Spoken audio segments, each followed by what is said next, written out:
I think it's safe to say that change is on my agenda. Change for good. And I embrace that and I enjoy that change. I don't fear it. That's the bit that excites me. For years, Prince William has been preparing for the day he would wear the crown. But few expected that his very first act as king would send shockwaves through the royal circle. As whispers spread across Britain, one family found itself at the center of an emotional storm. Camilla's relatives were reportedly left devastated, struggling to come to terms with a decision no one saw coming. Was this simply duty taking precedence, or had William quietly drawn a line that changed everything? What really happened behind palace walls? And what do you think Prince William's first royal act in the king's capacity was? How did it affect Camilla's family? Let us know your thoughts in the comments below. To help us create more videos and uncover the latest royal drama, please subscribe.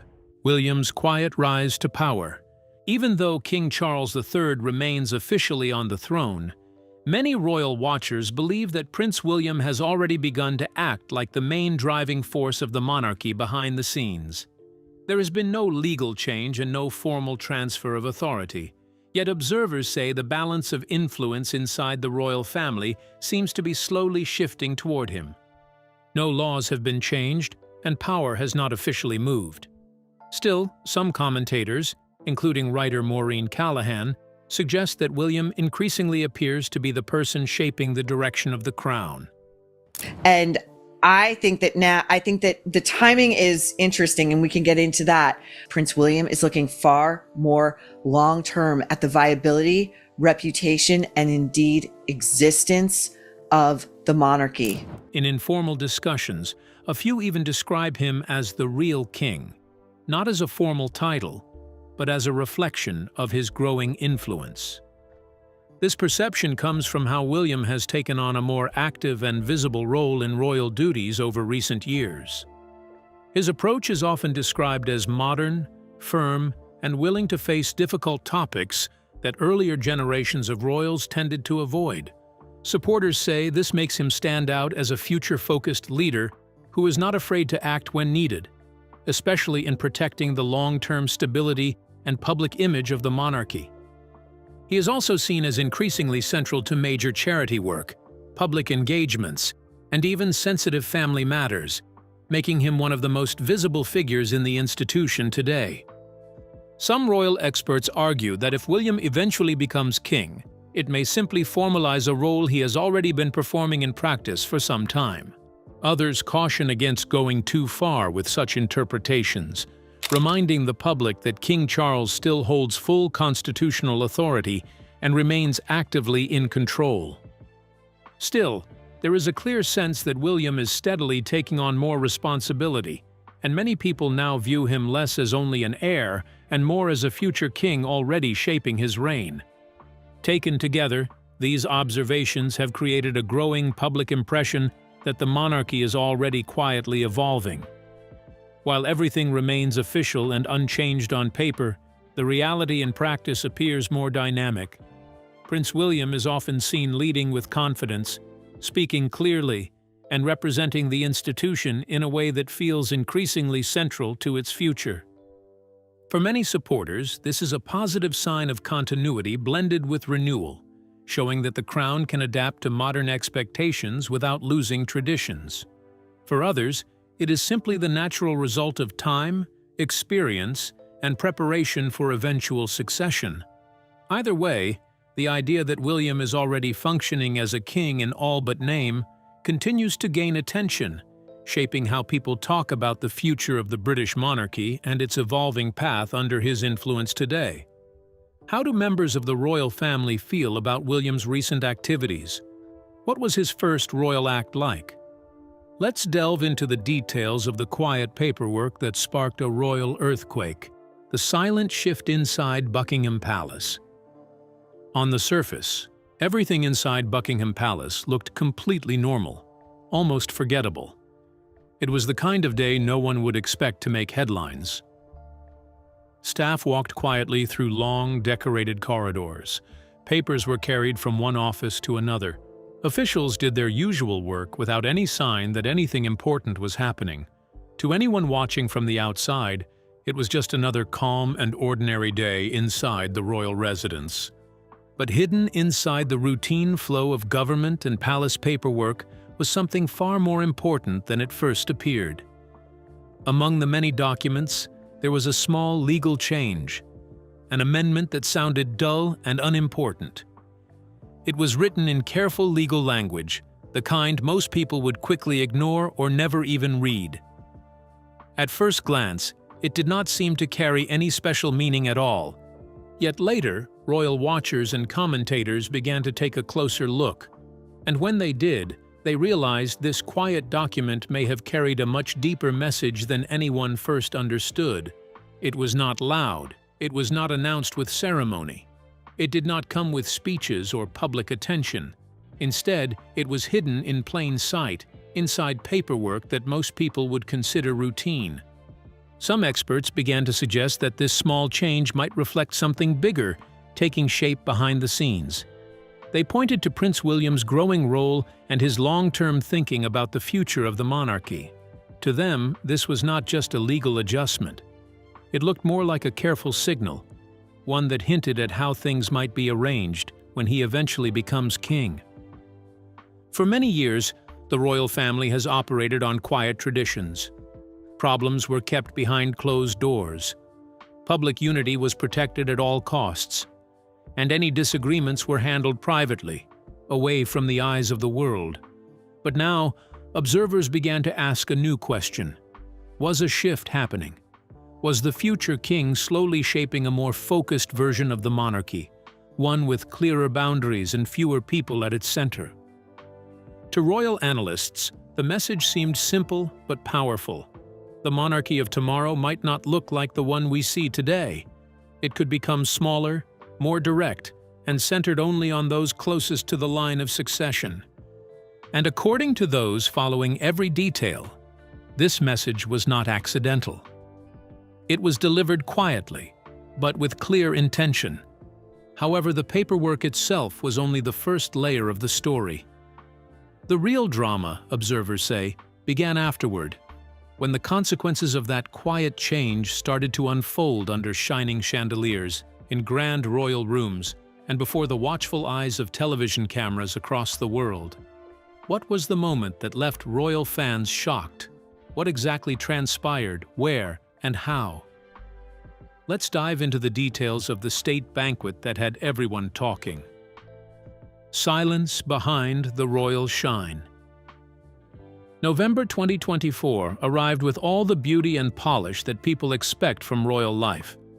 Buckingham Palace looked stunning as ever, lit up with golden lights and filled with a quiet kind of luxury that few places in the world can match.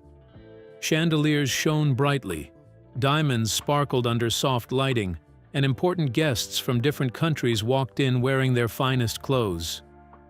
Smiles were exchanged everywhere, and on the surface, everything appeared calm, graceful, and perfectly in order. But behind all that elegance, royal watchers and commentators believed something deeper was taking shape. For many years, it had been quietly noticed that certain members of Queen Camilla's wider family seemed to have found themselves closer to the heart of royal events. They were often seen in better positions at gatherings, given familiar treatment, and placed in ways that suggested comfort and acceptance within royal circles. Over time, it almost became expected that they would always be near the center of attention during major occasions. However, this particular season felt different. During this period, small but noticeable changes began to appear in how people were seated and arranged during ceremonies and formal events. Nothing was officially announced, yet observers claimed that even the smallest details suddenly carried new meaning.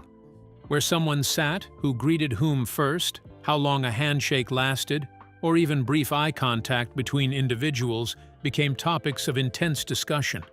The situation quickly moved beyond palace walls and into the public space. Social media platforms lit up with endless analysis. People slowed down videos, replayed moments, and zoomed in on expressions. Some even brought in lip-reading interpretations, trying to guess what might have been said in silent exchanges. On TikTok and other platforms, users debated every second as though they were solving a complex puzzle.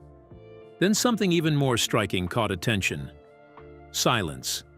There were no strong public responses, no emotional statements released, no official arguments or clarifications made to address the growing speculation. Instead, everything remained carefully controlled, measured, and quiet. In royal traditions, silence is never empty.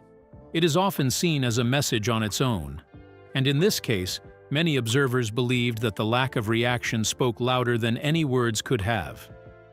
Rather than open confrontation, there was distance. Not dramatic, not loud, but noticeable enough for people paying close attention to feel that something had shifted beneath the surface. If the royal banquet already made people raise their eyebrows, what followed in the weeks after only deepened curiosity even further. New developments began to emerge, and they brought with them even bigger questions about what was really changing behind the polished doors of palace life. What was the first move that William made, which left Camilla's family in tears? How did his fans react to his move?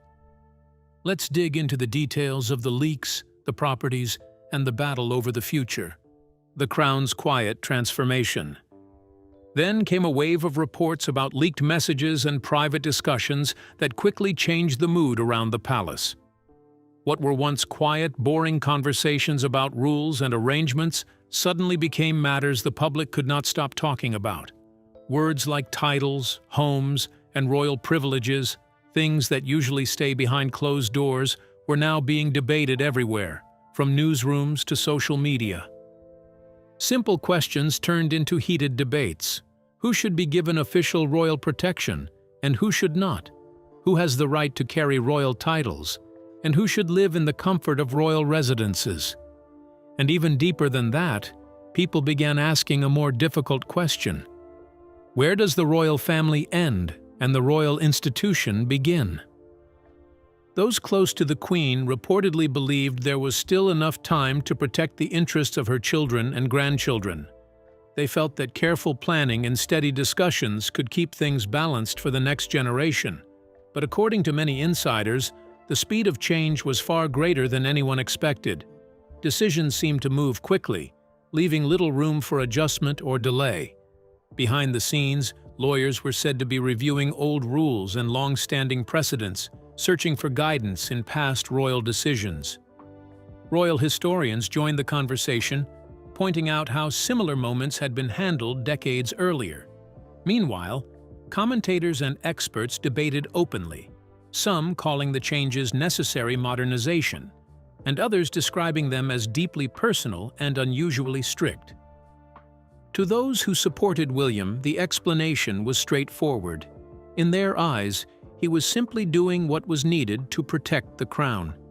They believed he was focusing on duty rather than emotion, making choices that would secure the future of the monarchy even if they were not popular with everyone involved. But to his critics, the situation looked very different.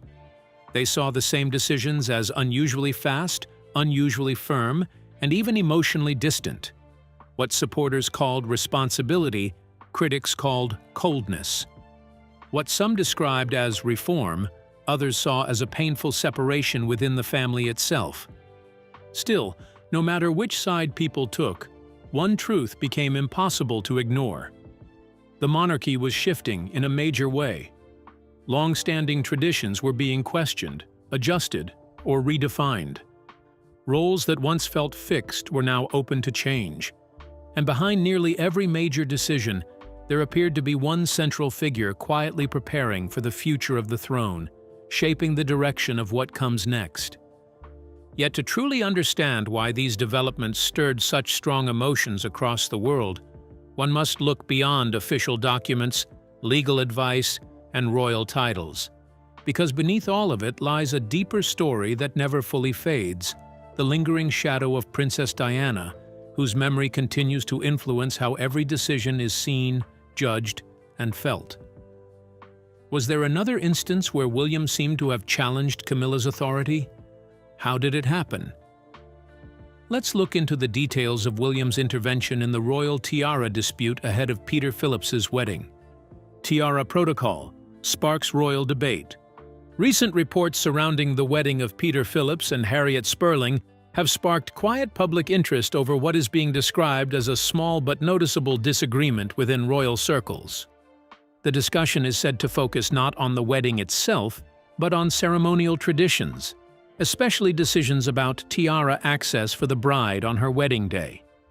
According to these accounts, the main question was whether Harriet Spurling would be permitted to wear a tiara from the royal collection. In royal tradition, tiaras are more than decorations. They symbolize history, rank, and long-standing customs within the family. Because of this, decisions about who may wear them are often treated as matters of importance rather than personal preference. Observers note that while the matter may appear minor, it highlights how deeply traditional protocols still influence modern royal occasions, where symbolism and heritage are carefully considered in every detail. It also reflects how even private celebrations can become shaped by long-standing rules that guide royal life behind the scenes. Such moments often remind the public that tradition and personal choice sometimes meet in delicate balance within the monarchy. Even small decisions can therefore carry wider meaning and public attention across royal life. The report suggests that there was uncertainty over the approval process. One side is said to have supported a more flexible approach, allowing the bride access to a tiara as part of continuing modern royal traditions. Another view reportedly leaned towards stricter control, arguing that such jewelry should only be worn under carefully defined conditions and clear internal approval. What makes the story more widely discussed is the claim that the matter escalated beyond routine planning discussions. It is said that senior members of the royal household became involved, and that Prince William is believed in some accounts to have stepped in to challenge or override a position linked to Queen Camilla regarding how such approvals should be handled. These claims remain unconfirmed, but they have added interest to the wider conversation about how decisions are made within the monarchy today. Observers describe the situation not as a loud conflict, but as a quiet clash, the kind of disagreement that happens through careful discussion, private meetings, and differing interpretations of tradition, rather than open confrontation. The focus is less on personal disagreement and more on institutional control. Who has authority, and how consistent those decisions should be from one royal event to another. At the heart of the matter is a long-standing question about royal weddings. Historically, many royal brides have worn tiaras from the royal collection, often symbolizing their entry into the family. However, in modern times, traditions have become less predictable. For second marriages or less formal royal roles, some brides have chosen simpler styles, while others have still worn tiaras. This lack of consistency has left room for debate and differing opinions among those responsible for planning such events. Although no official confirmation has been given about the reported disagreement, the story highlights a broader and ongoing public interest in how the modern royal family balances tradition with change. It also reflects curiosity about how authority is shared, especially when it comes to preserving long-standing customs while adapting them to present-day expectations. What kind of relationship existed between Prince William and Queen Camilla? Could their fractured relationship explain William's act? Let's find out the underlying tensions within the royal household. A quiet royal distance endures. Reports about the relationship between Prince William and Queen Camilla often describe a quiet but steady tension that has followed the modern British royal family for years. It is not seen as open disagreement or public conflict. Instead, it is usually explained as a careful distance shaped by history, emotions, and the weight of past events inside the family. At the center of this complicated story is Prince William's powerful bond with his late mother, Princess Diana. From childhood, he witnessed her joys, her painful public struggles, and eventually the tragedy of losing her far too soon. Those experiences shaped him deeply, and left memories that never truly disappeared. During the years when Diana's marriage to King Charles was falling apart, Queen Camilla became a major topic of public discussion, and many people viewed her role with strong emotions. As a young boy growing up in the middle of that storm, William could not escape those events. Although decades have passed and much has changed, many believe those early memories still quietly influence how he sees and relates to Camilla today. As the years went by, the royal family made clear efforts to rebuild Camilla's public image. Through steady appearances, charitable work, and consistent service, she gradually moved from a controversial figure in public opinion to an accepted senior member of the monarchy. This journey eventually led to her becoming Queen Camilla, a role now formally recognized and supported within the institution. However, even with this progress, many reports suggest that William tends to keep his relationship with her formal rather than emotionally close. In simple terms, it is often described as respectful cooperation without deep personal warmth. They appear together when required, speak politely in public settings, and maintain unity for the sake of the monarchy, but do not show signs of a close personal bond. Some royal observers also link this distance to wider family dynamics, especially during moments of public pressure, media attention, and major changes within the monarchy. As responsibilities have gradually shifted toward William and Catherine, Princess of Wales, differences in personality, generation, and approach to royal duties have become more noticeable. Still, both William and Camilla continue to show a united front in official engagements. Camilla is often described as calm and steady, focusing on her charitable causes and royal responsibilities without engaging in public disagreements. William, on the other hand, is seen as protective of his mother's legacy while also committed to supporting the stability of the monarchy. In the end, their relationship is best understood not as conflict, but as a carefully managed balance. It is shaped by history, duty, personal memory, and the ongoing effort to keep the royal family stable in the eyes of the public. How was Diana's presence perceived in William's act?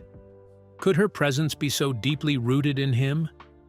Let's talk about the weight of old memories and how the ghost of Diana lingered after decades.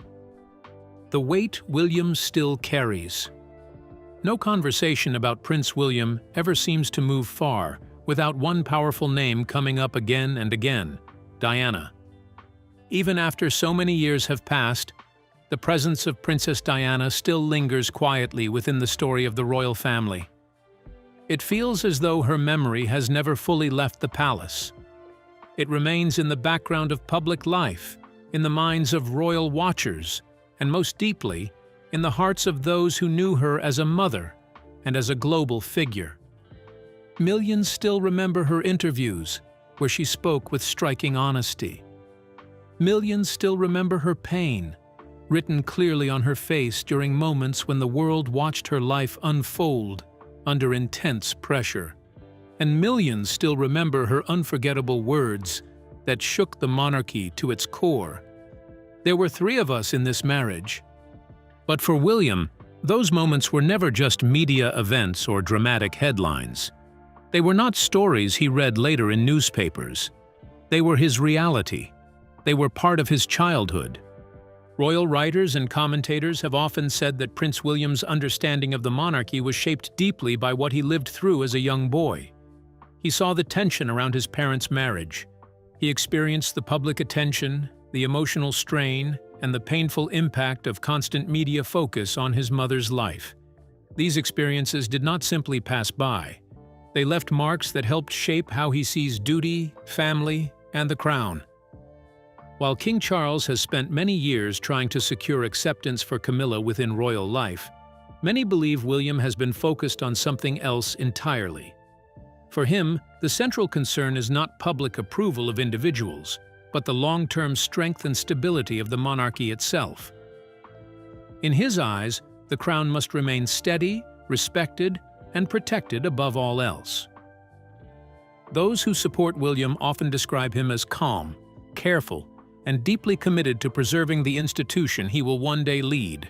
They see a man who thinks before he acts, who weighs consequences, and who understands responsibility at a very personal level. Others, however, see him differently. They describe him as firm, strict, and sometimes unforgiving in how he handles royal matters. Yet the most interesting question remains unanswered. Is Prince William guided mainly by duty and responsibility? Or is he still, in some quiet way, guided by memory, by everything he saw, felt, and endured as a child? Because memory does not fade easily. It stays. It shapes. It influences even the strongest decisions. And in the middle of all this stands one man, caught between the shadows of the past and the demands of the future, carrying both the weight of legacy and the lessons of loss. What was Charles's reaction to all these? Is the current disposition of the monarchy an indicator of what to expect in the future? Let's take a look at Charles's silence and the rise of a new king. William's quiet monarchy shift. Perhaps the most quietly painful figure in this unfolding royal story is King Charles himself. After spending much of his life protecting and standing by the woman he loves, he now appears caught in a deeply uncomfortable position, torn between two powerful forces pulling in opposite directions. On one side is his wife, Queen Camilla. On the other is his eldest son and heir, Prince William. And in the middle stands a man who carries both duty and emotion, trying to hold the fragile balance of a family and a monarchy at the same time. History has a way of repeating a hard truth. The future does not wait for the present to feel ready. It moves forward, quietly but firmly, whether we are prepared or not. For many years, Charles was known as someone who preferred peace over conflict. He worked behind the scenes, softening disagreements, calming tensions, and trying to keep everyone aligned. His style was careful, patient, and deeply rooted in avoiding public disruption.